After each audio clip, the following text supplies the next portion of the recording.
जय हिंद साथियों, नमस्कार। कैसे हैं आप सब लोग? उम्मीद है सभी अच्छे हैं, शानदार, लाजवाब, ज़बरदस्त हैं, जिंदाबाद। और आप सभी की तैयारी पढ़ाई एकदम बढ़िया, एकदम बेहतर वाली चल रही है। आशा है बड़ी मेहनत आप सभी अपनी तैयारी पढ़ाई को लेकर कर रहे हैं, अच्छे से आप सभी रिवीजन करते हैं। देखिए, सफलता के लिए ना मतलब सिलेक्शन के लिए कॉम्पिटिटिव एग्जाम में एक निश्चित हद तक आपको चीज़ों को करना होता है। अगर आप उतने से कम करते हैं, मतलब आप कभी मिलें सेलेक्टेड बच्चों से, 10 बच्चों से मिलिए, और मैं आपको 4 चीज़ें बता रहा हूँ और आप पूछना कि भाई आपने या बहन आपने इन चारों में से कुछ भी छोड़ा था क्या? तो वो यही बताएँगे कि जब तक मैंने छोड़ा था मेरा सिलेक्शन नहीं हुआ था। या फिर नेट सी बात मैं आपको बता रहा हूँ, मैंने खुद भी ये चीज़ फ़ील की, बहुत सारे बच्चों के इंटरव्यूज़ लिए हैं, तभी से सिर्फ़ एक कन्क्लूज़न निकल के आता है, वो चंद चीज़ें हैं। कांसेप्ट अच्छे से पढ़िएगा, प्रैक्टिस अच्छे से करनी है, मॉक टेस्ट अच्छे से लगाने हैं और इन तीनों को बेहतर तरीके से रिवाइज़ करना है बार-बार जितना आप कर सकें, क्योंकि याद रखना इन सभी को अल्टीमेट टारगेट है। तो सभी की सभी को सुबह की सुप्रभात, गुड मॉर्निंग, नमस्कार, जय हिंद। उम्मीद है आप सभी एक रणनीति वाली पढ़ाई अवश्य कर रहे होंगे कि अगर आप सिर्फ पढ़ते हुए चले जाते हैं, अपने समय को बगैर रणनीतियों के देते हुए चले जाते हैं, तो थोड़ी सी समस्या आप सभी की। नायक बैच में आपकी क्लासेस वेडनेसडे से होंगी, बुधवार से होंगी। आपका जो फाउंडेशन बैच है, नायक बैच है, उसमें आप सभी की जो क्लासेस हैं वो बुधवार से होंगी, वो आप सभी की क्लासेस वेडनेसडे से होंगी। एक बार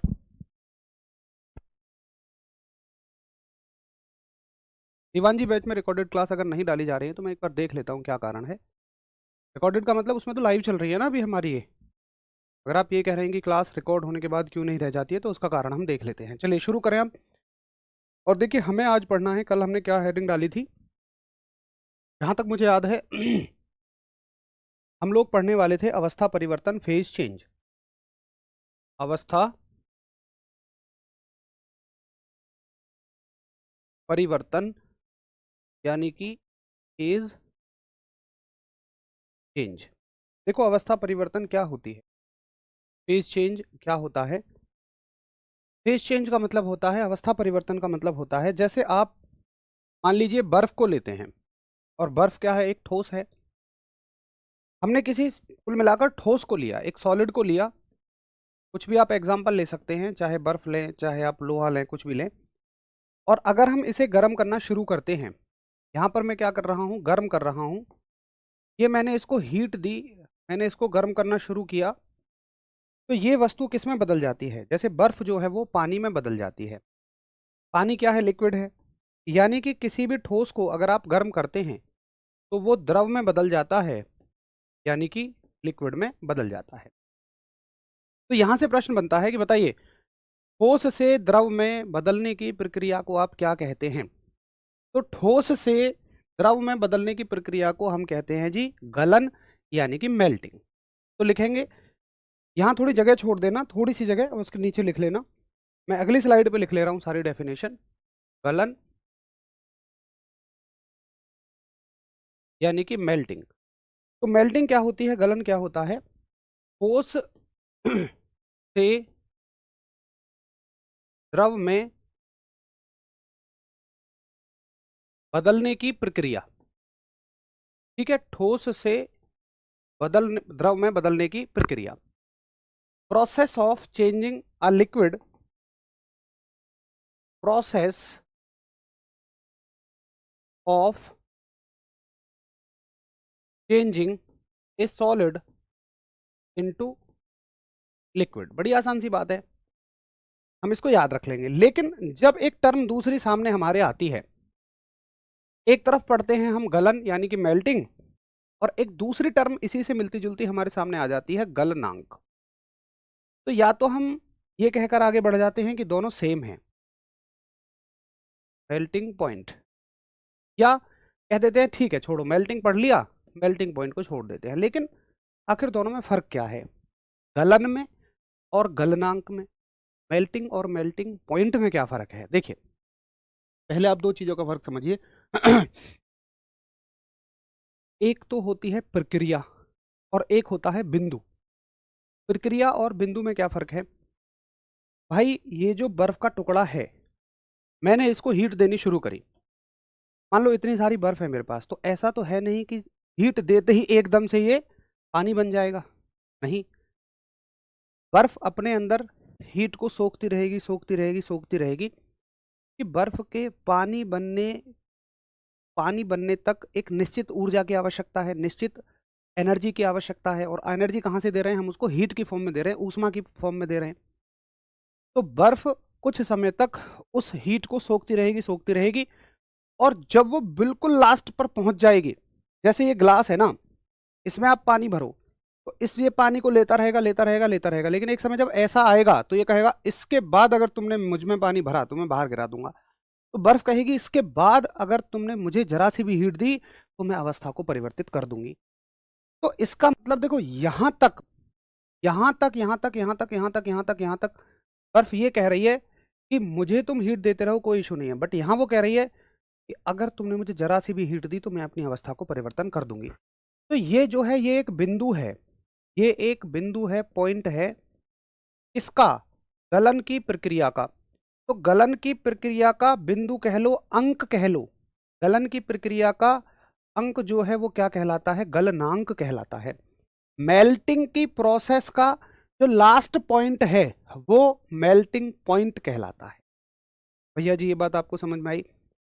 प्रक्रिया क्या होती है? प्रक्रिया एक लंबी चलने वाली चीज है।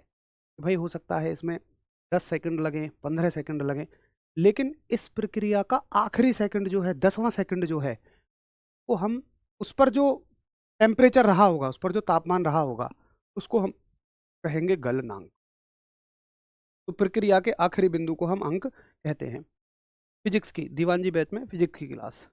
भाई डली हुई तो है, दिखाना एक बार, रिकॉर्डेड डल तो रही है सारी की सारी। हीट एंड टेम्परेचर की कल की क्लास भी डली हुई है दीवान जी बैच में। वॉइस का कोई इशू है क्या? एक बार देखो तो जरा बताएंगे कि जी समझ में आ गया। गलन में और गलनांक में क्या फर्क है? गलन एक प्रक्रिया है और गलनांक उस प्रक्रिया का आखिरी बिंदु है।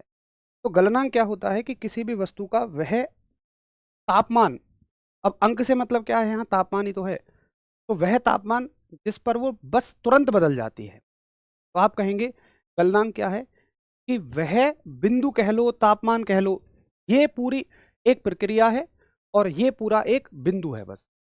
तो आप कहेंगे कि वह तापमान, वह तापमान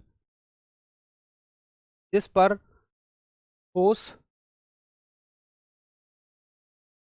ठोस द्रव में बदलता है। वॉइस ठीक है भाई, कहीं रिपीट नहीं हो रही है। हरीश भैया ने अभी अभी अपने फोन में चला के दिखाया है, ओके है ना? Temperature at which a solid changes to liquid. तो सिर्फ प्रोसेस का और पॉइंट का फर्क है, ये प्रोसेस है और ये पॉइंट है। आगे अगर इस द्रव को फर्दर हम और गर्म करते हुए चले जाएं तो ये चलो गर्म होता रहेगा, गर्म होता रहेगा। जैसे पानी है, पानी मान लो अभी यहाँ 10 डिग्री सेंटीग्रेड पर है, आपने और उसको हीट दी, 20 पे आया, 30 पे आया, 40 पे आया, 50, 60, 70, 80, 90, 95, 96, 97, 98, 99, 99 डिग्री सेंटीग्रेड तक की भी पानी उबलता रहेगा। लेकिन अब तुमने उसको 1 डिग्री सेंटीग्रेड और टेम्परेचर दिया तो वो भाप बन के उड़ना शुरू हो जाएगा। तो इस प्रक्रिया के आखिरी अंक पर वो भाप बनकर उड़ना शुरू हो जाएगा। तो हम कहेंगे कि अब कोई भी लिक्विड किस में बदल चुका है? कोई भी लिक्विड गैस में बदल चुका है। ठीक है, कई बार हम इसको वेपर भी कहते हैं, लेकिन देखो समझो मेरी बात को, केवल जो पानी की गैसियस फॉर्म होती है, यानी पानी अगर उड़ने लग गया तो उसको भाप कहते हैं। हम केवल पानी के लिए नहीं पढ़ रहे, हम तो एक सामान्य बात पढ़ रहे हैं, हम तो सभी के लिए पढ़ रहे हैं। अगर मान लो यहाँ नाइट्रोजन हो लिक्विड फॉर्म में और मैं उसको हीट दे दूं और वो गैस बन जाए, तो मैं उसको भाप नहीं कहूंगा, उसको वेपर नहीं कहूंगा। समझ में आ गया? वेपर जो होती है, भाप जो होती है, वो केवल किसकी होती है? वो पानी के लिए लिमिटेड वर्ड है। अच्छा जी, अब देखो एक शब्द और आता है वेपराइजेशन उसमें भी आप कंफ्यूज होते हैं, मैं आपको बताऊंगा। देखो इस प्रोसेस को हम कहते हैं बॉइलिंग। बॉइलिंग यानी कि क्वथन। ठीक है, अब वेपर शब्द जो है, भाप शब्द जो है, वो पानी के लिए हो गया। एक आप कहते हैं भैया प्रोसेस है एवापोरेशन, यानी कि वाष्पीकरण। कौन कौन कहते हैं कि यही प्रोसेस अगर द्रव से गैस में बदल रहे हैं तो आप उसको कई बार एवापोरेशन भी कहते हैं, वाष्पीकरण भी कहते हैं। बट मैं कहता हूं कि बॉइलिंग यानी कि क्वथन और वाष्पीकरण दोनों बिल्कुल अलग चीज़ हैं। कैसे अलग चीज़ है मैं आपको समझाता हूं। पहले एक बार क्वथन के लिए थम्स अप करो कि ठीक है, मुझे ये समझ में आ गया। इस प्रोसेस को हमने क्या बोला था? गलन बोला था। अगर आपने ना जगह हो यहाँ, वो पहले लिख लिया हो, ऊपर लिख लो, इसके कोई बात नहीं है, हटाना मत उसको, वो भी ठीक है। और प्रोसेस का नाम लिख दिया मैंने मेल्टिंग। तो अगली प्रोसेस क्या है आपकी? अगली प्रोसेस होती है गलन, यानी कि मेल्टिंग। तो गलन क्या है? गलन एक प्रोसेस है, और किस तरह की प्रोसेस है? एक प्रोसेस है, किस तरह की प्रोसेस है? जिसमें एक लिक्विड किसमें कन्वर्ट हो रहा है? गैस में कन्वर्ट हो रहा है। तो एक प्रक्रिया है, डेफिनेशन बिल्कुल ऊपर जैसी हो जाएगी। प्रक्रिया है जिसमें एक द्रव किसमें बदल गया? गैस में बदल गया। और अगर इसके अंक की बात करेंगे तो गलन के अंक को हम क्या कह देते हैं? अच्छा, क्वथन, सॉरी, क्वथन क्वथन क्वथन, सॉरी।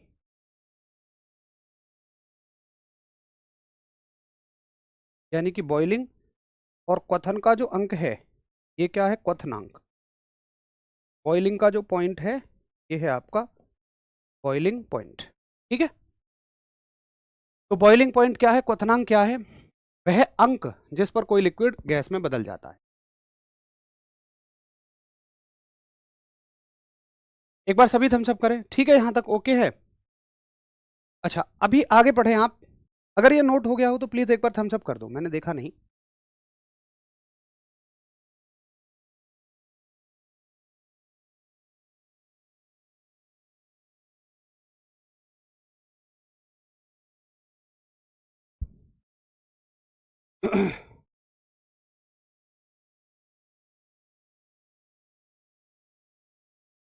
चलो, ओके है, क्लियर है। अब सुनिए, आप एक प्रक्रिया पढ़ते हैं जिसका नाम आप कह रहे होते हैं कई बार आप कि द्रव से गैस में बदलने की प्रक्रिया को हम एवापोरेशन कहते हैं, वाष्पन भी कहते हैं, या वाष्पीकरण कहते हैं। तो देखते हैं जरा कि क्वथन में और वाष्पीकरण में क्या अंतर होता है।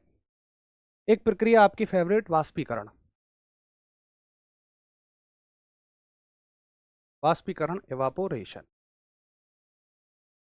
तो एक बात मैं बिल्कुल दावे के साथ कह सकता हूं कि वाष्पीकरण आपने कहां पढ़ा होगा? हमेशा आपने वाष्पीकरण पढ़ा होगा कि भैया ये खुले पानी का स्रोत है। खुले पानी का स्रोत क्या हो सकता है आपका? मान लो कोई तालाब है, कोई नदी है, कोई समुद्र है, तो वहां पर पानी ऊपर की सतह से उड़ के आसमान में चला जाता है और फिर उसी से बारिश होती है। इसी प्रक्रिया को आप एवापोरेशन कहते हैं। क्या कभी आपने ऐसे पढ़ा है कि पानी एक बोतल में बंद है, बॉटल में बंद है, और इसका एवापोरेशन हो गया हो? या पानी गिलास में बंद है, उसका एवापोरेशन हो गया हो? या मैं इसको गर्म कर रहा हूं तो इसका एवापोरेशन हो गया हो? नहीं। देखिए, एवापोरेशन बिल्कुल फिक्स प्रक्रिया है। किसके लिए? कि जब किसी खुले पानी के स्रोत पर, जब किसी खुले पानी के सोर्स पर लाइट पड़ेगी, सूर्य का प्रकाश पड़ेगा, बस इसको आप एवापोरेशन कह सकते हैं। इससे ज्यादा किसी को एवापोरेशन आप नहीं कह सकते हैं। तो वाष्पीकरण का मतलब होता है कि जब खुले पानी के स्रोत पर सूर्य का प्रकाश पड़ता है और पानी उस गर्मी को सोख कर ऊपर जाना शुरू हो जाता है। अब सुनिए, पानी उबलता कितने डिग्री सेंटीग्रेड पर है? आप कहोगे 100 पर उबलता है, लेकिन यहां क्या सूरज से 100 डिग्री सेंटीग्रेड की धूप पड़ती है? जो पानी द्रव से गैस में बदल जाता है, ऊपर उड़ जाता है। भाई द्रव तो ऊपर नहीं उड़ेगा। क्या आपने कभी ऐसा देखा है कि यहाँ नदी है और नदी में से पानी ही ऊपर जा रहा हो? नहीं, वो हमेशा भाप की फॉर्म में जाता है, वो हमेशा वेपर की फॉर्म में जाता है। वेपर को हम गैस भी कहते हैं। देखो, लिक्विड से गैस बनना सबके लिए है, लेकिन गैस को वेपर कहना सिर्फ पानी के लिए है, सिर्फ वाटर के लिए है।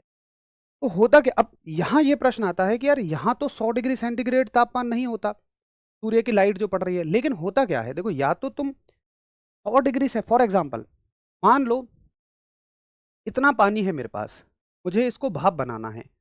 या तो मैं 100 डिग्री सेंटीग्रेड की हीट दे दूं 1 सेकंड के लिए, या मैं 50 डिग्री सेंटीग्रेड के टेम्परेचर पर हीट देता रहूं 10 सेकंड के लिए, दोनों एक ही बात रहेंगी। तो यहाँ सूर्य का तापमान मान लो 40 डिग्री सेंटीग्रेड भी है तो वो ज़्यादा समय के लिए पड़ता रहता है। और अगर ज़्यादा समय के लिए हीट पड़ती है पानी पर तो पानी बगैर 100 डिग्री सेंटीग्रेड पर पहुँचे भी पहले ही एवापोरेट हो जाता है, पहले ही भाप बन जाता है। तो पानी जब यहाँ से भाप बनकर उड़ रहा होता है, इस चीज़ को पानी की जो गैसियस फॉर्म है, पानी क्या है, लिक्विड है। भाई लिक्विड है तो आप इसे पानी कह रहे हो, जब ये गैस बन जाएगा तो आप इसे भाप कहते हो। भाप का मतलब क्या होता है भैया, वेपर होता है। तो लिक्विड के वेपर में बदलने की प्रोसेस को आप वेपराइजेशन कह देते हैं। भाप को हम वाष्प भी कहते हैं। तो पानी के वाष्प में बदलने की प्रक्रिया को हम वाष्पीकरण कहते हैं।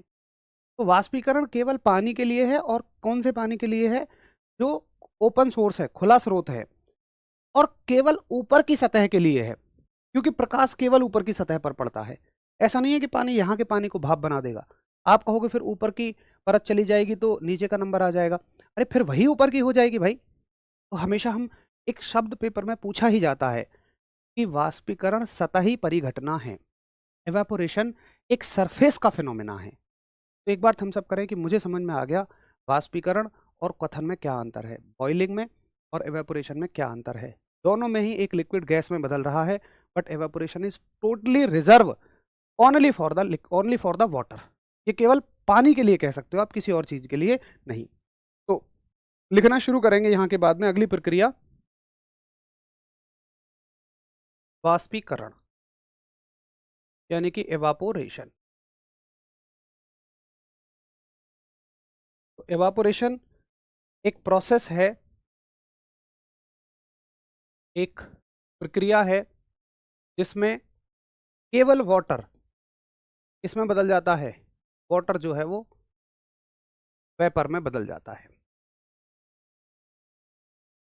एक प्रक्रिया जिसके तहत जल जो है वो वाष्प यानी कि भाप में बदल जाता है। ठीक है, अच्छा, इसमें याद रखेंगे कि यह एक सतही परिघटना है, यह एक सतही, ये सवाल पूछा जाता है, अगला सवाल समझने के लिए, जो केवल जल के लिए है।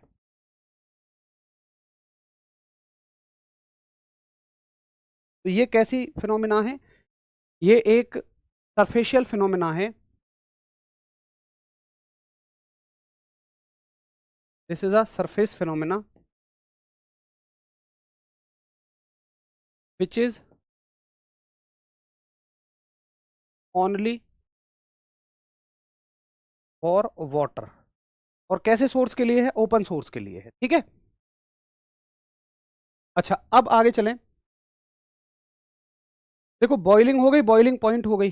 अब बॉइलिंग पॉइंट को हम लिखेंगे नहीं भाई, ये तो ऊपर की डेफिनेशन से रिलेट कर लेना इसको, ऐसे तो फिर खामखा की बहुत सारी डेफिनेशन हो जाएंगी। बॉइलिंग का मतलब क्या है, वह प्रक्रिया जिसमें एक द्रव गैस में बदलता है, वह प्रोसेस जिसमें एक लिक्विड गैस में बदलता है। इस प्रक्रिया के आखिरी अंक को हम बॉइलिंग पॉइंट कह देते हैं। ज़्यादा से ज़्यादा इतना लिख देते हैं हम कि last point of boiling process, यानी कि क्वथन की प्रक्रिया का आखिरी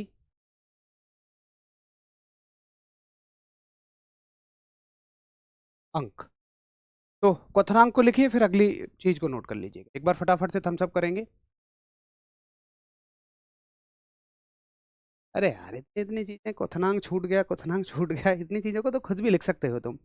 अगर आपको सच में समझ में आ गया तो आप अपनी भाषा में लिखो अच्छे से। ये बिल्कुल इसी के जैसा तो है, सब कुछ सेम तो है। ये नोट कर लो, फिर इसको नोट कर लो, और थम्स अप करो अगर नोट हो जाए।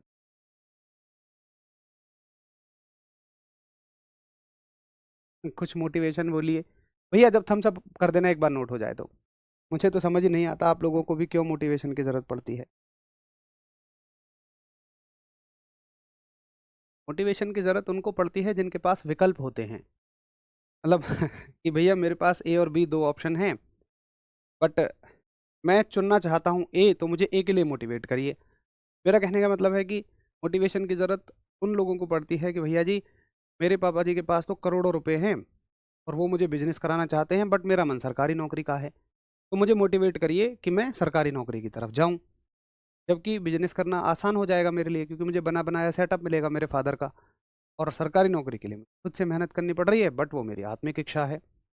तो मोटिवेशन तो उनको चाहिए होता है। अब जिनके पास ऑप्शन ही नहीं है, अपनी गिनती में आप में ही करता हूँ, मैं भी एक ऐसे ही परिवार से निकला हुआ हूँ। मतलब मुझे लगता है कि यार हमें तो कोई ज़रूरत ही नहीं है, हमारे पास ऑप्शन क्या है मुझे बताओ। अगर तुम डिमोटिवेट हो रहे हो, यार मेरा तो मन नहीं कर रहा पढ़ाई का, मुझे मोटिवेट करो, मैं कहता हूँ चलो तुम्हें कोई मोटिवेट करने नहीं आया, फिर पड़े रहोगे डिमोटिवेट, और डिमोटिवेट होकर पढ़ाई छोड़ दोगे। ठीक है, छोड़ दो, फिर देखो जरा अपने भविष्य को कहाँ आप जा रहे हो। तो मुझे कभी नहीं लगता कि मेरे और मतलब मेरे का मतलब मध्यम वर्गीय परिवार, बिलो मध्यम वर्गीय परिवार से निकला हुआ हूँ मैं भी। तो ऐसी फैमिलीज़ को या किसान परिवार से जो संबंधित हमारे भाई बहन होते हैं, या ऐसी स्थितियाँ जहाँ पर रियली फाइनेंशियल नीड्स हैं, हमारी अपनी स्थितियों को हमें ऊपर उठाना है, वहाँ पर मतलब हमें जो करना है वो खुद करना है, हमारी कोई सपोर्ट में नहीं है, तो वहाँ मुझे नहीं लगता कोई दूसरा ऑप्शन है। वहाँ तो सिर्फ ये है कि भाई करना है।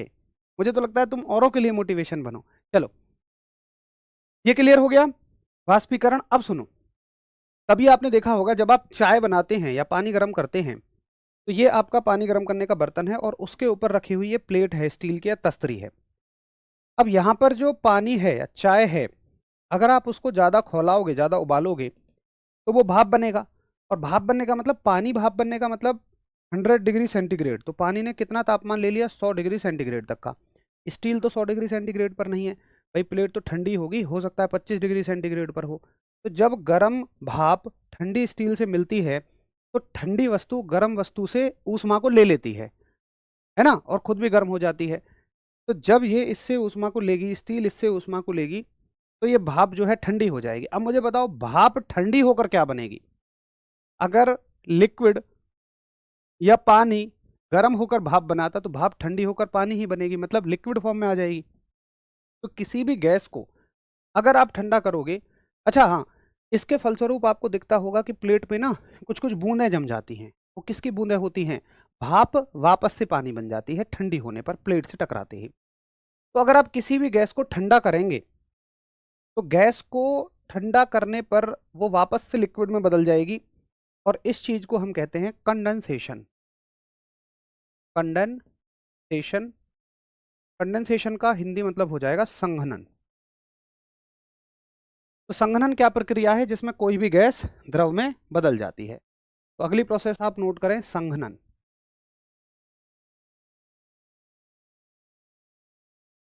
संघनन यानी कि कंडेंसेशन। तो कंडेंसेशन क्या प्रक्रिया है, ये भी एक प्रोसेस है जिसमें एक लिक्विड वापस से इसमें बदल रहा होता है, सॉरी, एक गैस वापस से लिक्विड में बदल रही होती है। एक प्रक्रिया जिसमें एक गैस वापस से किस में बदल रही होगी, द्रव में बदल रही होगी। क्लियर।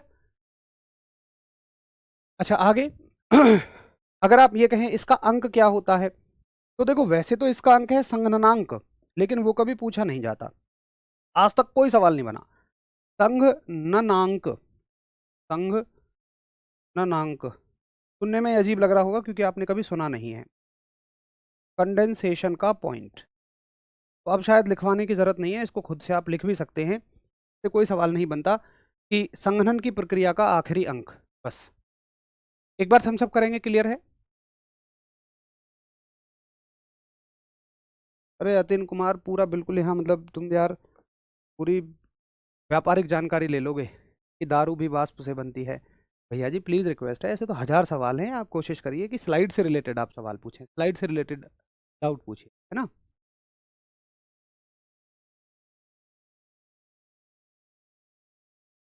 देखो केवल किताब पढ़ने से नहीं क्लियर होता है कोई भी एग्जाम। रेलवे विज्ञान से एएलपी क्लियर हो जाएगा, मैं खामखा झूठ ये कह दूं कि हाँ वो मेरी किताब है, हमने किताब लिखी है तो उससे क्लियर हो जाएगा। असल में आपको उसे पढ़ना भी पड़ेगा, तो उसके लिए 9 बजे वाला प्रैक्टिस सेट आप सभी ज्वाइन कर लेना जो भी साइंस पढ़ना चाहते हैं। 9 बजे वाली प्रैक्टिस सेट में मंडे से हम बुक की थ्योरी पढ़ाना शुरू करेंगे। जिनके पास बुक नहीं है बुक अरेंज कर लीजिए अपने किसी साथी से, या फोटो वोटो खींच के या परचेज करके, जैसे आपको अच्छा लगे, और फिर उसकी हम थ्योरी पढ़ेंगे। ठीक है, उम्मीद है आपको ये बात क्लियर हो गई होगी। आगे चलते हैं, फिर से लौट के आते हैं इसी प्रक्रिया पर। अगर आप पानी को लेते हैं और मान लीजिए उसे ठंडा करते हैं तो वो क्या बन जाता है, बर्फ बन जाता है। तो किसी भी लिक्विड को ठंडा करने पर वो वापस से सॉलिड में बदल जाता है और इस प्रक्रिया को हम लोग कहते हैं फ्रीजिंग। ऐसे याद रख लो, फ्रीजिंग यानी कि हिमांक और हिमयन। प्रोसेस क्या है, हिमयन। अब लिखिए हिमयन क्या प्रोसेस है। हिमयन यानी कि फ्रीजिंग। तो फ्रीजिंग वह प्रक्रिया है, फ्रीजिंग वह प्रोसेस है जिसमें कोई भी लिक्विड किसमें बदल जाता है, सॉलिड में बदल जाता है।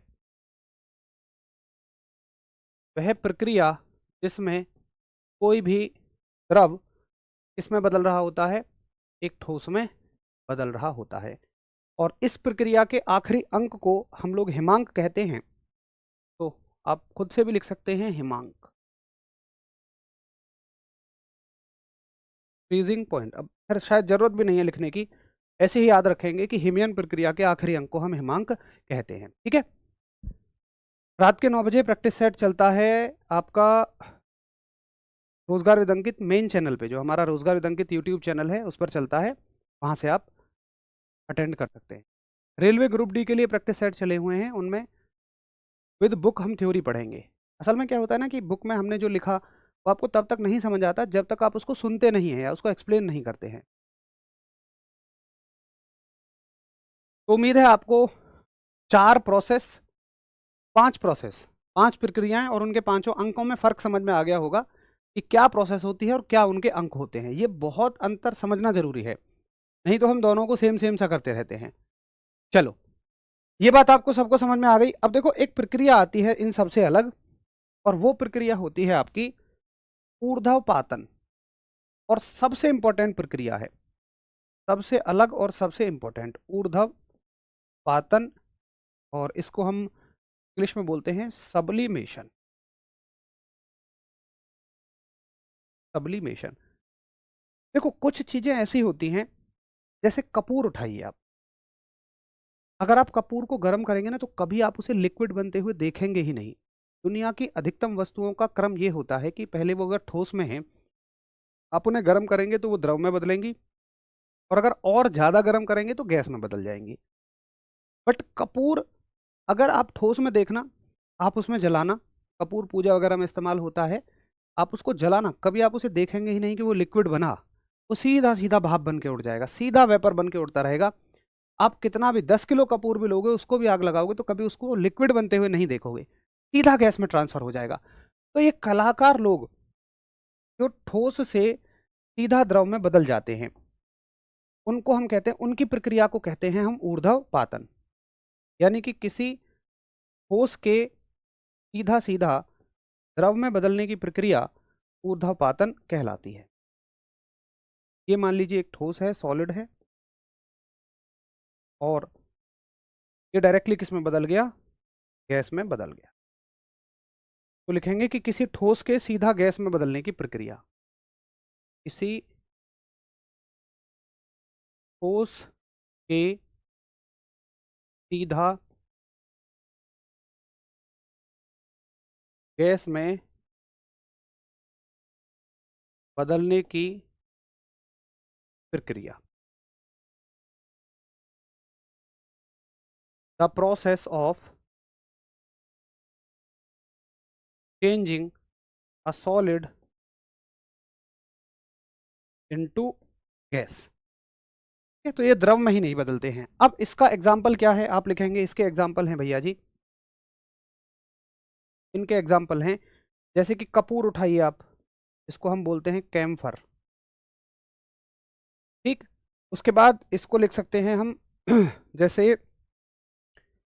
ड्राई आइस, शुष्क बर्फ। आजकल आपने खूब शादी ब्याहों में शुष्क बर्फ को देखा होगा, ड्राई आइस को देखा होगा, वो भाप भाप सी नहीं उड़ती रहती है, तो वो कहाँ से उड़ती है। ड्राई आइस का मतलब होता है आपने बर्फ को इतना ठंडा कर दिया, उसमें से पानी निकल चुका है, अब उसमें लिक्विड है ही नहीं। हाँ, ऐसा होता है, आप अगर सियाचिन ग्लेशियर की बर्फ को देखेंगे ना तो 5 किलो बर्फ को पिघलाएंगे तब 200 ml पानी मिलता है। मेरे मामा का बेटा भी था और एक मेरा साथी भी था। उन्होंने वहाँ की है सियाचिन ग्लेशियर में, तो वो बताते हैं जब हम पानी पीने के लिए बर्फ़ को गर्म करते हैं तो कम से कम 2 किलो बर्फ़ में से लगभग 230 ml ही पानी निकलता है। तो वो सूख जाती है, शुष्क हो जाती है, और शुष्क होने के बाद अगर आप उसको हीट दोगे ना, वो तो सीधी वेपर में कन्वर्ट हो जाती है। उसी का इस्तेमाल आजकल आपने स्टेज प्रोग्राम वगैरह में देखा होगा, शादी-ब्याहों में देखा होगा कि भाप सी उड़ रही है और दूल्हा-दुल्हन उसमें से जा रहे हैं, इंद्र वाले दरबार की फीलिंग लेते हुए। आपको भी कुछ फ़ील आया होगा? तो करेंगे एक बार थम्स अप कि हाँ जी भैया, यहाँ तक मुझे समझ में आ गया। ये सारी प्रक्रियाएँ क्या होती हैं?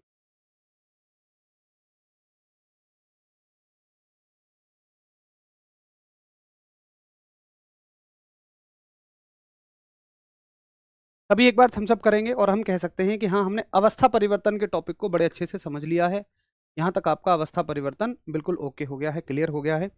और अगर अवस्था परिवर्तन क्लियर हो गया हो तो फिर मैं आपको अगले टॉपिक पर लेकर चलूँगा, जिसका नाम है ऊष्मा के प्रकार, टाइप्स ऑफ हीट। कुछ नोट करने को बच गया हो, नोट करिए और थम्स अप करिए। चलिए, बहुत बढ़िया। तो अगले टॉपिक पर चलते हैं हम, ऊष्मा के प्रकार।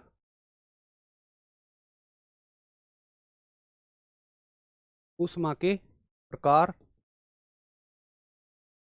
Types of heat. देखिए, ऊष्मा के प्रकारों में हम मुख्यतः 3 प्रकार की ऊष्माएँ पढ़ते हैं। पहली ऊष्मा, जिसको हम कह रहे होते हैं विशिष्ट ऊष्मा, यानी कि स्पेसिफिक हीट। देखो, शब्द ऐसे हो जाते हैं कि उनका ऐसा लगता है जाने क्या मतलब रहा होगा, लेकिन स्पेसिफिक वगैरह को आप पहले से पढ़ते आए हो बचपन से। कैसे पढ़ते आए हो? आपने सवाल सरल किए, अगर 5 टॉफ़ियों की कीमत 10 रुपये है, तो 12 टॉफ़ियों की कीमत कितनी होगी? ये सबने किए हैं। ऐसे सवालों में हम क्या करते हैं, एक का मान निकाल लेते हैं। अगर हम शादी ब्याह में जब खाने का, राशन पानी का इंतजाम करने की बात कर रहे होते हैं, तो हम ये अंदाज़ा लगाते हैं कि भाई एक आदमी इतना खाना खा लेगा। इसी से हम अंदाज़ा लगाते हैं 150 कितना खा लेंगे, या हमारी पार्टी में 200 लोग आने वाले हैं, वो कितना खा लेंगे। तो जब हम एक की बात कैलकुलेट कर रहे होते हैं ना, उसको बोलते हैं स्पेसिफिक, यानी कि विशिष्ट। कि मुझे स्पेसिफिकली बताओ, कई बार ऐसे भी बोलते हैं हम, मुझे विशिष्ट रूप से बताओ कि एक के लिए कितना होगा। तो हम क्या देखते हैं, मान लो कोई भी वस्तु है, जैसे मान लो लोहा है, कुछ भी है, मैंने उसका 1 ग्राम लिया। अभी मैं कहीं से लोहा उठा के लाया, मैंने उसका 1 ग्राम उठाया, मैंने उसका टेम्परेचर देखा, मान लो अभी उसका टेम्परेचर कुछ भी है, 10, 15, 20, जो आप कहो, ये मत कहना कहाँ से आया, जो आप कहो। मान लो आप कहते हो जी अभी वो 20 डिग्री सेंटीग्रेड पर है, ठीक है। मैं क्या चाहता हूं कि मैं इसको हीट दूं, और तब तक हीट दूं जब तक कि इसका टेम्परेचर 20 से बढ़कर 21 ना हो जाए। अगर ये 10 होता तो 10 से बढ़कर 11 ना हो जाए। तो इसी 1 ग्राम की वस्तु का तापमान 1 डिग्री सेंटीग्रेड बढ़ाने के लिए जो ऊष्मा लगती है, जो हीट लगती है, उसको हम कह देते हैं विशिष्ट ऊष्मा, यानी कि स्पेसिफिक हीट। इसका इस्तेमाल क्या है, अगर हमने 1 ग्राम का निकाल लिया तो पूरे का भी निकाल सकते हैं, इसी रेशियो को लेके। तो विशिष्ट ऊष्मा की परिभाषा बहुत आसान है कि किसी 1 ग्राम की वस्तु का ताप, 1 ग्राम की वस्तु का ताप 1 डिग्री सेंटीग्रेड बढ़ाने के लिए आवश्यक ऊष्मा की मात्रा, आवश्यक ऊष्मा की मात्रा, द अमाउंट ऑफ हीट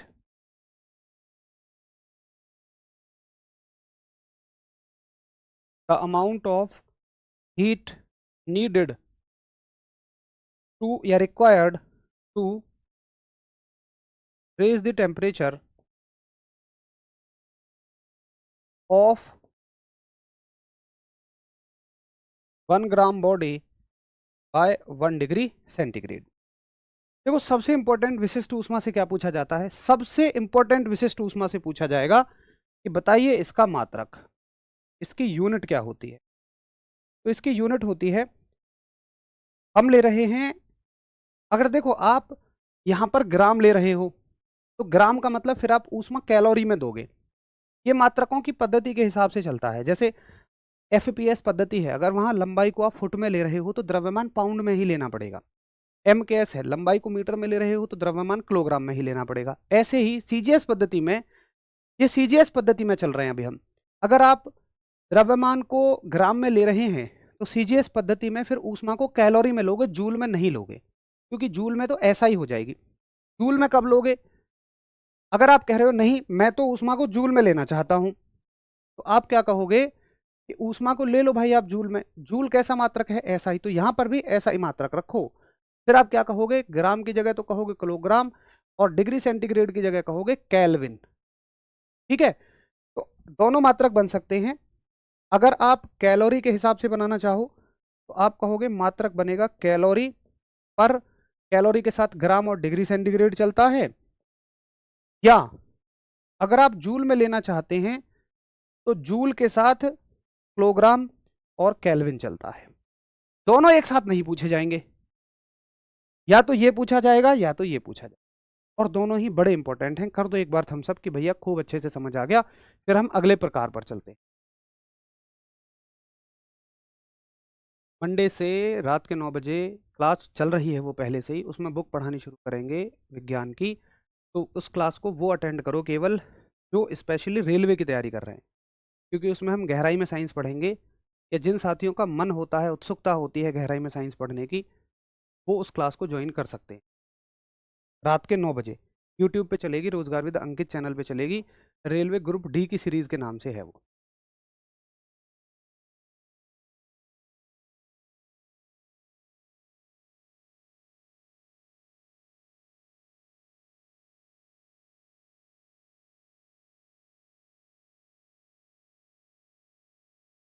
क्या कह रहे हैं भाई, मुझे समझ नहीं आ रहा है।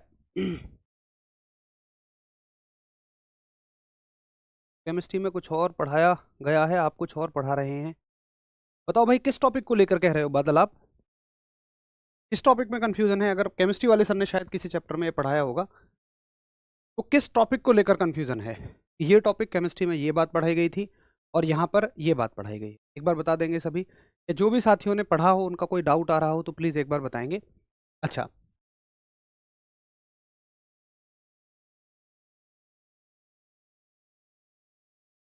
टाइम होता है 9 बजे, मैं कह तो रहा हूँ 9 बजे, 9 बजे।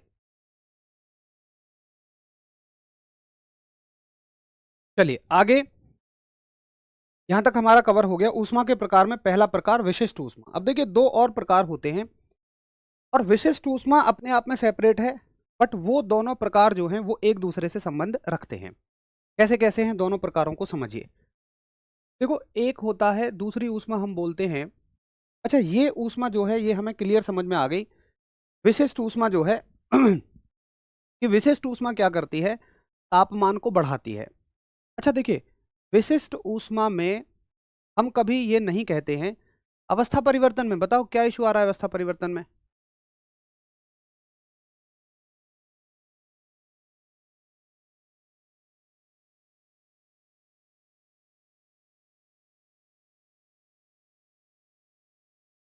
अच्छा, नो डाउट सर, केमिस्ट्री में ओनली पॉइंट पढ़ाए हैं सर। द्रव से गैस में बदलने को केवल उन्होंने इवेपोरेशन कह दिया है। ओहो, अच्छा ठीक है। देखो ऐसा हो सकता है कि वहाँ पर केवल या तो आपको केवल केवल पॉइंट पढ़ाए गए हों, या हो सकता है इस प्रोसेस को इवेपोरेशन कह लिया गया हो। एक बार मैं बात कर लेता हूँ सर से, हो सकता है उनके दिमाग से वो उस टाइम पे निकल गई हो। लेकिन आपको क्या ये बात समझ में आ गई है? क्लियर कट ओके है? देखो कभी भी आपने कभी सुना है कि नाइट्रोजन अगर लिक्विड फॉर्म में है और वो गैस में बदल रही है तो हम उसको इवापोरेशन कह रहे हैं, वाष्पन कह रहे हैं? वाष्पन ज्योग्राफी की घटना है, ओपन सोर्सेज के लिए घटना है। ये बिल्कुल 100% परफेक्ट है, ट्रू है। ये ज़्यादा गहराई में है, यहाँ पे कुछ भी नहीं छूटा है। मैं एक बार सर से बात कर लूँगा, वो एक बार क्या कहते हैं, अपने विचार क्या रखते हैं। उसके अलावा शायद उनके दिमाग से वो चीज़ निकल गई होगी। सही है, बाकी यहाँ पर बिल्कुल परफेक्ट है। ये सारी प्रक्रियाएं हैं, ये इनके अंक हैं। और कभी भी हम द्रव से गैस में बदलने की प्रक्रिया को वाष्पन नहीं कह सकते हैं, एवापोरेशन नहीं कह सकते हैं। हम उसको बॉइलिंग ही कहेंगे। जब पर्टिकुलरली बात आएगी पानी की, वो भी खुले स्रोत के पानी की, तब केवल उसको वाष्पीकरण कहते हैं। एग्जामिनर आपके मजे लेता है, वो सवाल ही ये पूछता है कि वाष्पीकरण और क्वथन में क्या प्रक्रिया है, बट आप कहते हो दोनों ही एक है। नहीं, क्वथन वाष्पीकरण एक सतही परिघटना है, एक सरफेस फिनोमिना है। यही सवाल आपसे पूछा जाए। ठीक है जी, चलो। तो यहां तक देखा हमने। देखो विशिष्ट ऊष्मा क्या होती है, स्पेसिफिक हीट क्या होती है। जो किसी वस्तु का तापमान बढ़ाने के लिए जरूरी है। विशिष्ट ऊष्मा में मैं ये कह सकता हूँ। अच्छा, विशिष्ट ऊष्मा अवस्था को तो नहीं बदल देगी भाई। मान लो 20 डिग्री सेंटीग्रेड पर अगर कोई चीज़ ठोस है तो ऐसा तो नहीं है कि 21 पर वो पानी बन जाएगी या लिक्विड बन जाएगी। तो कहने का मेरा मतलब है, दो चीज़ें सोचिए आप, एक तो तापमान और एक अवस्था, एक टेम्परेचर और एक फेज चेंज। तो विशिष्ट ऊष्मा तापमान को बढ़ा रही है, अवस्था को नहीं परिवर्तित कर रही है। कौन कौन मेरी बात से एग्री करते हैं? एक बार यस करिए कि एक बार सभी यस करिए कि हाँ आप ठीक कहते हैं। विशिष्ट ऊष्मा जो स्पेसिफिक हीट है वो केवल तापमान को बढ़ाती है, वो केवल टेम्परेचर को बढ़ा रही है, ऊष्मा को नहीं बढ़ा रही है। ओ सॉरी, अवस्था को नहीं बदल रही है। गलत बोल गया मैं, अवस्था को नहीं बदल रही है। तो लिखिए इस चीज को आगे, पहले इसके बारे में और लिख लीजिए, दूसरा पॉइंट नहीं। विशिष्ट ऊष्मा, एक नोट डाल के लिखिए, विशिष्ट ऊष्मा, विशिष्ट ऊष्मा ताप बढ़ाती है, अवस्था परिवर्तन नहीं करती। ताप बढ़ाती है, अवस्था परिवर्तन नहीं करती। Specific heat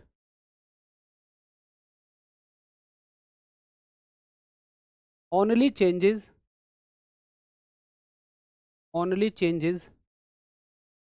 temperature not phase। ये केवल टेम्परेचर को इंक्रीज करती है या चेंज करती है, ये फेज को नहीं बढ़ाती है। ये इसकी सबसे गहरी बात है, सबसे इंपॉर्टेंट पॉइंट है। अब सुनिए दूसरी दूसरी प्रकार क्या होता है। तो दूसरा प्रकार है आपका गुप्त ऊष्मा, यानी कि लेटेंट हीट।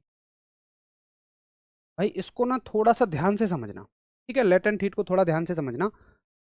देखिए मान के चलो मेरे पास बर्फ है, ठोस है, और बर्फ है मान लो 0 डिग्री सेंटीग्रेड पर। तो बर्फ कहने का मतलब क्या है, ठोस कहने का मतलब क्या है कि इसके अणु बहुत नजदीक नजदीक होंगे। ये बहुत नजदीक नजदीक इसके अणु हैं, एक दूसरे के बिल्कुल क्लोज। अब अगर मैं इसको हीट देना शुरू करूंगा, इतना तो शायद आपने केमिस्ट्री में पढ़ा होगा, अगर अणु नजदीक हैं तो कोई भी चीज सॉलिड है, अगर अणु थोड़े दूर हैं तो वो लिक्विड है, द्रव है, और अगर बहुत दूर हैं तो वो गैस बन जाती। ठीक है? अभी सॉलिड के अणु जो हैं एक दूसरे को ऐसे कस के बांधे हुए हैं, गले लगे हुए हैं सारे अणु, एक फोर्स से बंधे हुए हैं, एक बल से बंधे हुए हैं। अब तुमने हीट देना शुरू किया। अच्छा, बल से बंधने के बाद भी इनकी गति हल्की हल्की हल्की हल्की हो रही होगी, लेकिन इतनी गति नहीं है कि ये एक दूसरे को छोड़ दे। ठीक है? अब मैंने इनको हीट देना शुरू किया तो इनकी गति बढ़नी शुरू होगी, और हीट देना शुरू किया और गति बढ़नी शुरू होगी, और हीट देना शुरू हुआ और गति बढ़नी शुरू होगी। क्या मुझे बताओ, आप अपने हाथों की स्पीड बढ़ाएं और ये चीज अलग ना हो, एक दूसरे से बंधन अलग ना हो, ऐसा संभव ही नहीं है। तो जब हम हीट देते रहते हैं, इनके हाथ, इनकी गति बढ़ती है, और गति बढ़ते बढ़ते क्या हो जाते हैं, एक समय पर एक दूसरे से अलग हो जाते हैं। जैसे ही ये अलग हुए, मैंने हीट देना बंद कर दिया। बस मैंने उतनी हीट दी कि ये एक दूसरे से अलग हो जाएं। अगर मैं और हीट दूंगा तो ये दूर होना शुरू होंगे, और हीट दूंगा और दूर होना शुरू होंगे। बट मैंने कहां तक हीट दी? केवल मैंने यहां तक हीट दी कि ये बस एक दूसरे से अलग हो जाए, बस एक दूसरे से सेपरेट हो गए। अब मुझे आप ये बताइए कि जो मैंने इसको हीट दी है वो कहां चली गई? देखिए, टेम्परेचर कब बढ़ता है? जब अणु दी गई हीट को एब्जॉर्ब करता है, सोखता है। अगर इसके बाद आप हीट दोगे ना, तो ये इसको एब्जॉर्ब करना शुरू करेगा और टेम्परेचर बढ़ना शुरू हो जाएगा। बट अभी से पहले ये एब्जॉर्ब ही नहीं कर पाया। सारी हीट कौन खा गए? सारी हीट अणुओं तक पहुंची ही नहीं। कौन खा गया? बीच में जो फोर्स लगा हुआ था उसको तोड़ने में चली गई सारी हीट। तो इस हीट ने, मुझे बताइए, क्या टेम्परेचर बढ़ाया? यस और नो? मैंने हीट फिर देनी बंद भी कर दी। मेरा आपसे सवाल, क्या इस हीट ने टेम्परेचर बढ़ाया? क्या इस हीट ने तापमान बढ़ाया? यस और नो? फटाफट से एक बार बताएंगे। थैंक यू भाई, सभी का बहुत सारा प्यार। टॉपिक जिन जिनको अच्छे से समझ में आया, लव यू, बहुत सारा प्यार।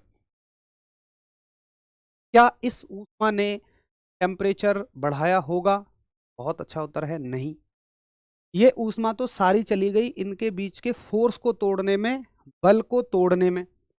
फिर से मैं कह रहा हूं 90% का नो आंसर है, 10% का यस है। फिर से सुनिए, अणु बंधे पड़े हैं, मैं इसको हीट देना शुरू करूंगा तो पहले ये हीट को एब्जॉर्ब नहीं करेंगे, ये पहले एक दूसरे से अलग होंगे। तो एक दूसरे से अलग होने में हीट गई, फिर इसकी जेब में जाएगी। मान के चलिए ये कुछ ऐसा है जैसे तुम मान के चलो कोई गुलाम लेके आ रहे हो किसी के पास से, है ना, कोई स्लेव लेके आ रहे हो और वो किसी के पास गुलाम है। तुमने कहा यार आजा भाई तू मेरे साथ चल, दोनों भाई यहाँ क्यों गुलामी कर रहा है यार, दोनों भाई साथ काम करेंगे। उसने कहा कि मेरे ऊपर यार 1 लाख रुपए का कर्जा है, मैं पहले इसका 1 लाख रुपए का कर्जा चुकाऊं मैं तब चलूंगा। तो पहले तुम 1 लाख का कर्जा चुकाओगे, क्या 1 लाख उस बंदे की जेब में जाएंगे जिसको तुम अपने साथ लाना चाह रहे हो? गुलाम शब्द थोड़ा सा बेकार लग रहा है, कुछ भी कह लो कि मान लो तुम उसके साथ जा रहे हो, नहीं 1 लाख आ गए, फिर वो कहेगा यार जरा मुझे 10 रुपए दे, थोड़ा सा खाना खा लूं। फिर तुम उसकी जेब में 10 रुपए दोगे, वो 10 रुपए उसकी जेब में जाएंगे। इन्वेस्ट तो तुमने उसके ऊपर ही किए हैं बट डायरेक्टली उसकी जेब में वो 1 लाख नहीं गए। इन्वेस्ट तो तुमने इन मॉलिक्यूल्स के ऊपर ही हीट की है, बट पहले ये कह रहे हैं कि मुझे अलग करो, और जैसे ही अब इनका हीट एब्जॉर्ब करने का नंबर आता तुमने हीट देनी बंद कर दी। तो इतना हीट का अमाउंट जो मॉलिक्यूल्स को सेपरेट करने के काम आता है वो टेम्परेचर नहीं बढ़ाता। बट भैया सेपरेट होते ही देखो, अगर ये एक दूसरे के बिल्कुल नजदीक हैं तो ये सॉलिड हैं, ठोस हैं, और अगर ये हट गए तो अब ये लिक्विड बन चुके हैं। तो मेरे कहने का ये मतलब है कि ये बेशक लिक्विड बन जाए, ये बेशक से द्रव बन जाए, लेकिन अभी भी इसका टेम्परेचर 0 डिग्री सेंटीग्रेड ही रहेगा। इसके अणु एक दूसरे से दूर दूर हैं, ये क्या बन चुका है, गैस लिक्विड बन चुका है, द्रव बन चुका है, बट इसका टेम्परेचर अभी भी इतना ही रहेगा। ये बात थोड़ी सी हजम नहीं होती कि लिक्विड 0 डिग्री सेंटीग्रेड पर कैसे है। भैया 100% होता है, बिल्कुल होता है, 4000% होता है, खूब होता है। लिक्विड जीरो छोड़िए, -5 डिग्री सेंटीग्रेड पर भी लिक्विड हो सकता है। जीता जागता एग्जाम्पल बताऊं, आपके सिलेंडर में भरी हुई गैस वो निकलती है तो कितनी भयंकर ठंडी होती है। जो सिलेंडर में गैस भरी होती है ना, वो गैस नहीं होती है, वो निकलने पे गैस बनती है, भरी हुई लिक्विड होती है। तो ऐसा जरूरी नहीं है कि 0 डिग्री सेंटीग्रेड पर सॉलिड ही होगा या माइनस में कोई चीज सॉलिड ही होगी, नहीं, नाइट्रोजन माइनस के कितने ही टेम्परेचर पर भी लिक्विड ही होती है। तो ये सभी के साथ नहीं है, आप जो सोचते हो केवल पानी के साथ सोचते हो, आप दिमाग में पानी को लेकर चलते हो। तो 0 डिग्री सेंटीग्रेड पर भी लिक्विड हो सकता है। इसका मतलब ये ऊष्मा कहाँ गई? तो मैं कहूंगा कि क्या इस ऊष्मा ने तापमान को बढ़ाया? आप कहोगे नहीं। क्या इस ऊष्मा ने अवस्था को परिवर्तित किया? भैया अवस्था को तो परिवर्तित किया है, ठोस से किस में चली गई, ये द्रव में चली गई। तो ये वाली ऊष्मा अवस्था परिवर्तित करती है, तापमान नहीं बढ़ाती। और विशिष्ट ऊष्मा तापमान बढ़ाती है, अवस्था को परिवर्तित नहीं करती है। ये इन दोनों में फर्क होता है। अच्छा देखो, वैसे अगर चलो पहले इसको लिख लो कि गुप्त ऊष्मा क्या होती है, कि वह ऊष्मा जो अवस्था परिवर्तन करती है,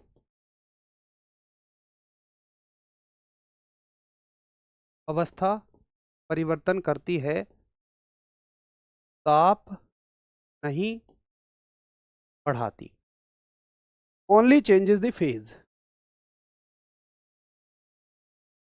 ओनली चेंजेस द फेज,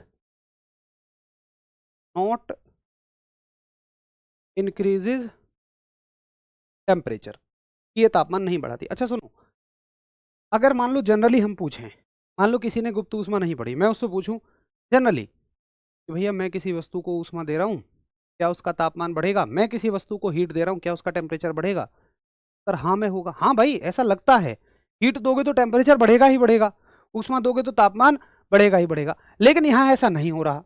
तो हम क्या कहते हैं इस ऊष्मा को, अरे ऊष्मा जी तुम तो गुप्त रूप से काम कर रही हो, तुम तो चोरी छुपे काम कर रही हो, इसलिए ही इसका नाम हिंदी में गुप्त ऊष्मा रखा जाता है। ये असल में वैसा काम कर ही नहीं रही है जैसा एक हीट को करना चाहिए।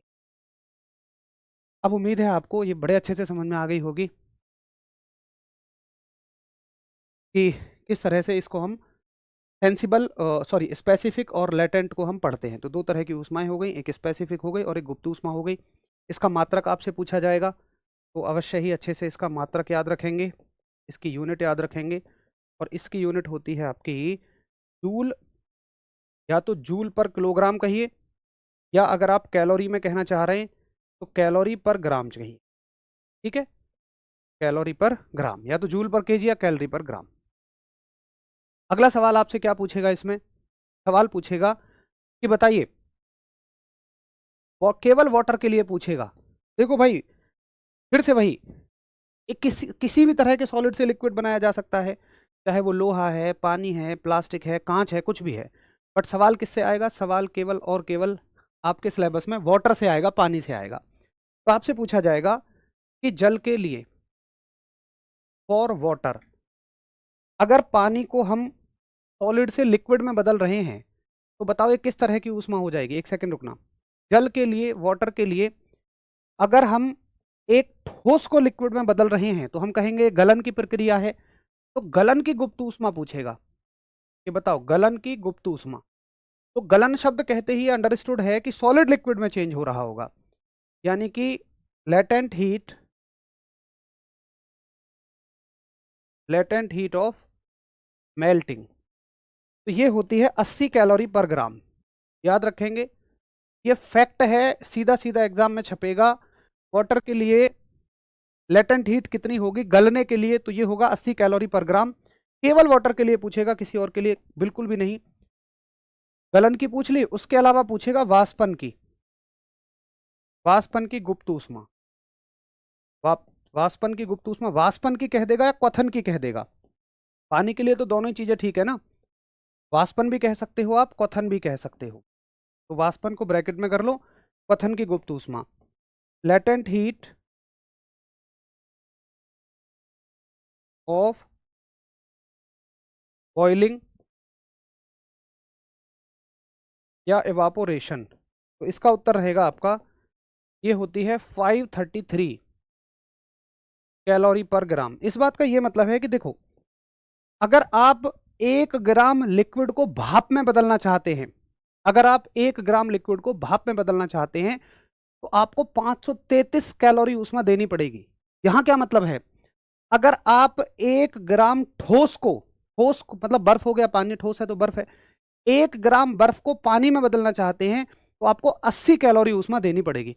बहुत सारी बुक्स में इसको 540 भी देता है। तो आप दोनों को याद रखोगे, दोनों पेपर में नहीं आएंगे, एक साथ दोनों नहीं आएंगे कि 533 भी आ जाए 540 भी आ जाए, लगभग आसपास होते हैं। फर्क पड़ जाता है, पानी शुद्ध है अशुद्ध है, अशुद्ध है तो 540 हो जाएगी, शुद्ध है तो 530, लेकिन ऐसे गहरा नहीं पूछेगा आपसे, सिर्फ 533 या 540। ठीक है, चलो। तो यहां तक हम कह सकते हैं कि हीट का थोड़ा सा पार्ट अब बचा हुआ है, एक टॉपिक कंप्लीट हो गया, उसको हम कल कर रहे होंगे। खाना नहीं खाओगे? नहीं यार, टॉपिक कंप्लीट करना था पहले, वो जरूरी है। एक टॉपिक एक बार में कंप्लीट हो जाए उससे बढ़िया कुछ नहीं है। अच्छा, कल जो है ना आपकी क्लास होगी, क्योंकि फिर सिलेबस हमारा थोड़ा सा जल्दी कंप्लीट कर देंगे हम लोग। तो कल भी हम आपकी क्लास को करेंगे और फिर मंडे और ट्यूसडे तक ऑलमोस्ट आपका सिलेबस खत्म हो जाएगा। मोस्ट प्रोबेबली ट्यूसडे तक हम कोशिश करते हैं आपका सिलेबस खत्म हो जाए। तो कल इसको ख़त्म कर लेंगे और इलेक्ट्रिसिटी ख़त्म हो जाएगा आपका। उसके बाद में हम लोग शुरू करेंगे मंडे और ट्यूसडे में ऑप्टिक्स और मैग्नेटिज्म को कवर कर लेंगे। चलो, थैंक यू, आपको ये अच्छे से समझ में आए। देखो, छोटा छोटा सा फ़र्क है। अगर आप ये चाहें कि बस चीज़ों को मोटा मोटा ऊपर ऊपर से पढ़ लें तो सच में उससे कॉम्पिटिटिव एग्जाम नहीं निकलते हैं। आपको हर चीज़ को बिल्कुल बारीकी से और क्लैरिटी के साथ पढ़ना होगा। मैं समझ सकता हूँ आज तक बस लोगों ने या तो कथन पढ़ लिया होगा उसी को कथनांक मान लिया, या कथनांक पढ़ लिया होगा उसी को कथन मान लिया। शायद दोनों चीज़ें अलग अलग आपने नहीं पढ़ी, या प्रक्रिया और अंक में एक इतना गहरा अंतर आपको ना समझ आया हो। कई बार जब हम ज़्यादा गहराई में पढ़ रहे होते हैं तो हमें ऐसा लगता है, क्योंकि हम हमेशा अपनी पहले की नॉलेज से कंपेयर करते हैं, हमें थोड़ी सी मुश्किल लगने लगती है, बिल्कुल मान सकता हूँ। लेकिन देखो, जितना आपको सीखना है मैं उतना आपको करा के चल रहा हूँ। इससे कुछ भी कम करते हैं तो फिर ना तो मुझे ये आत्मविश्वास होगा कि पेपर में आपको सवाल मिलेंगे, ना ये गारंटी आपके साथ होगी कि आप पेपर में सवालों को कर पाएंगे। तो इतना तो हमें पढ़ना ही पड़ेगा। चलिए, थैंक यू, फिर मिलते हैं कल। तब तक के लिए नमस्कार, धन्यवाद, जय हिंद। अभी मेरी 9 बजे से तुरंत दूसरी क्लास शुरू हो। Bye bye.